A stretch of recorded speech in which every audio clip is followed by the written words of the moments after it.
नेपाल हिमालय की गोद में बसा एक छोटा सा देश, जहां की पॉलिटिक्स पिछले कई दशकों से अस्थिरता और भ्रष्टाचार से जूझती रही है। लेकिन इस बार की कहानी कुछ अलग है। इस बार सरकार को चैलेंज दिया है किसी विपक्षी दल ने नहीं, बल्कि एक ऐसी जनरेशन ने जिसे दुनिया जेन जी कहती है। 4 सितंबर को नेपाल सरकार ने अचानक से एक आदेश जारी कर दिया था कि फेसबुक, व्हाट्सएप, यूट्यूब और एक्स यानी कि ट्विटर जैसे जो 26 विदेशी सोशल मीडिया प्लेटफॉर्म्स हैं, इन पर बैन लगाया जाएगा। और लॉजिक ये दिया गया कि फर्जी अकाउंट से रूमर्स जो हैं देश में फैल रहे हैं, नफरत बढ़ रही है और साइबर जो है क्राइम वो कंट्रोल से बाहर हो रहा है। इसके बाद ये सब कुछ शुरू हुआ। दुनियादारी में मैं हूं आरजे कार्तिक। एक्सप्लेन करते हैं कि नेपाल में आखिर हुआ क्या है।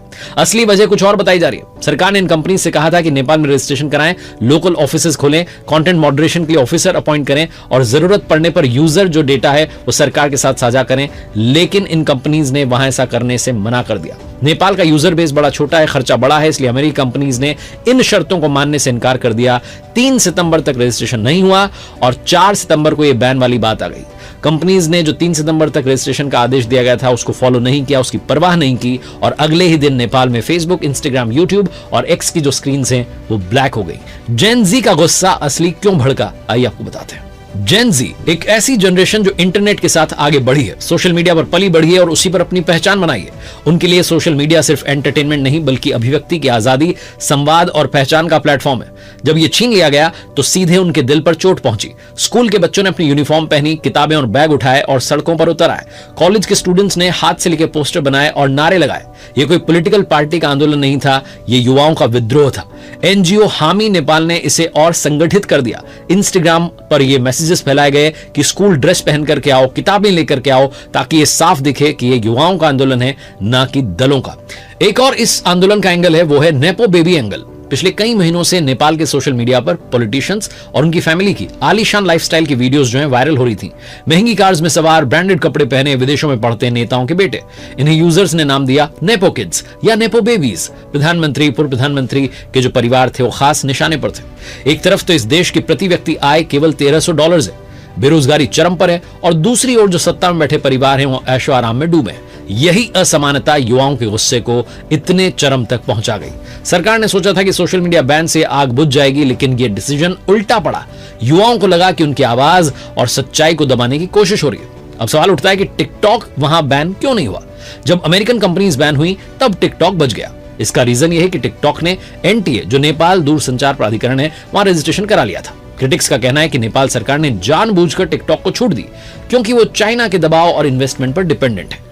युवाओं ने इसे चाइना की पैरवी माना और उनका गुस्सा और भड़क गया। क्रांति का विस्फोट हुआ 8 सितंबर को। काठमांडू की सड़कों पर बगावत का ज्वालामुखी फूट पड़ा। संसद भवन के सामने जुटी भीड़ ने नारे लगाए, पुलिस से भिड़ी और फिर यह विरोध धीरे धीरे हिंसा में बदल गया। संसद भवन पर पथराव हुआ, आगजनी हुई। प्रधानमंत्री आवास को भीड़ ने घेर लिया। पूर्व प्रधानमंत्री के घर को जला दिया। उनकी पत्नी की आग में जलकर मौत हो गई। संचार मंत्री और पूर्व प्रधानमंत्रियों के जो घर हैं, प्राइवेट हाउसेज हैं, उन पर हमला हुआ। राष्ट्रपति के आवास पर भी भीड़ ने कब्जा किया।